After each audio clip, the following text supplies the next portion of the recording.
Breaking news, the Chicago Tribune reporting that the Cook County State's Attorney's Office is charging Empire star Jussie Smollett with felony disorderly conduct. This after Smollett claimed last month that he was a victim of a racist and homophobic attack by men who cited Trump's Make America Great Again slogan. His story, though, immediately raising questions and began to unravel. Nick Watt is out front in Chicago. And Nick, a huge turn of events here in just the past week. Just in the past few hours, Erin, and we have just confirmed ourselves that Jussie Smollett has been charged here in Cook County with felony disorderly conduct. Now, earlier this afternoon, two men who were arrested last week as suspects in this attack came here to the grand jury. Their lawyer just told us that they decided to man up and tell the truth. That lawyer told us that those two brothers were paid by Jussie Smollett. We had been hearing this from law enforcement sources for a few days now, that Smollett paid these men. He choreographed, he orchestrated this attack on himself. Now, the attack took place back on January 29th. As you mentioned, questions were raised pretty early on. It was 2 o'clock in the morning on a frigid, cold night. Smollett took 30 or 40 minutes to report the incident to police. Questions were raised early on. But those two men who were seen on surveillance camera, they were arrested. Then they were released on Friday night when police said that new evidence had come to light. Now, on Saturday, which was the last time we heard from Smollett's lawyers, they were still saying that it could not be further from the truth, this accusation that he orchestrated it. Now, Erin, it looks like it may well be the truth.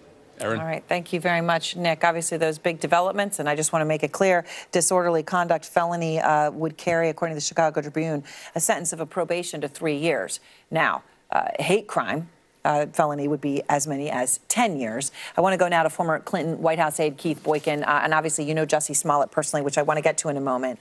But Smollett, of course, said, he's a victim of a hate crime. That's why I mentioned the difference in those sentencings.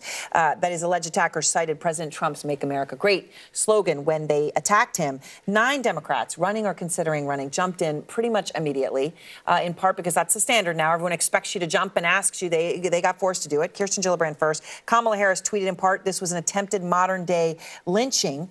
She was asked about this then on Monday as the facts started to seem that it could be a very different story. And here's what she said about that tweet.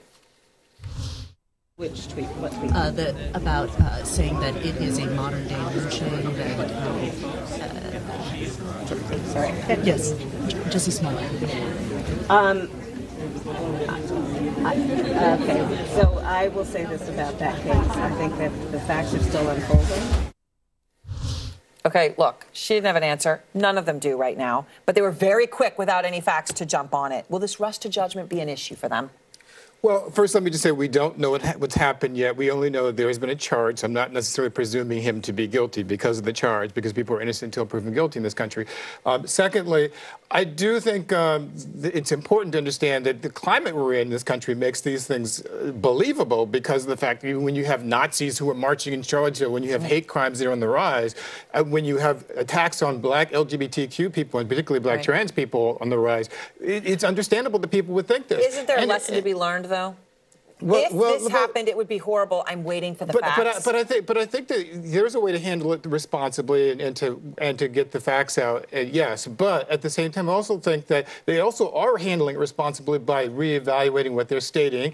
Unlike Trump, who never reevaluates anything, who just completely doubles down on everything. And don't forget that Donald Trump was also one of the people who condemned this attack. He said it was horrible. He's one of the people who said this is the worst it gets. So it's not just the Democratic candidates. A lot of people believe this. People had no reason to think that why would somebody make up a story like this? You know Smollett?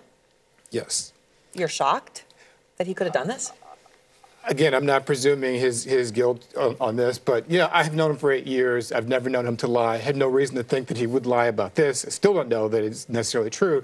But in my previous life, I used to be head of an LGBT organization for African Americans, and I saw these types of things happen on a regular basis. There was a guy just a few blocks from here who was shot and killed in Greenwich Village, Mark Carson, in New York City because of his sexual orientation. If he made this up, doesn't he hurt every single person who has something this horrific happen to them? Because now when people hear it, they're not going to know if it's true.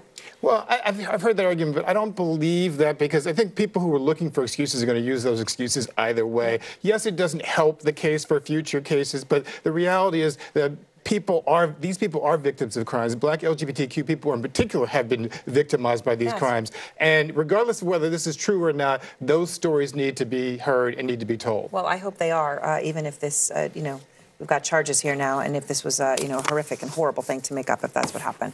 Thank you so very much. Thank you. And next.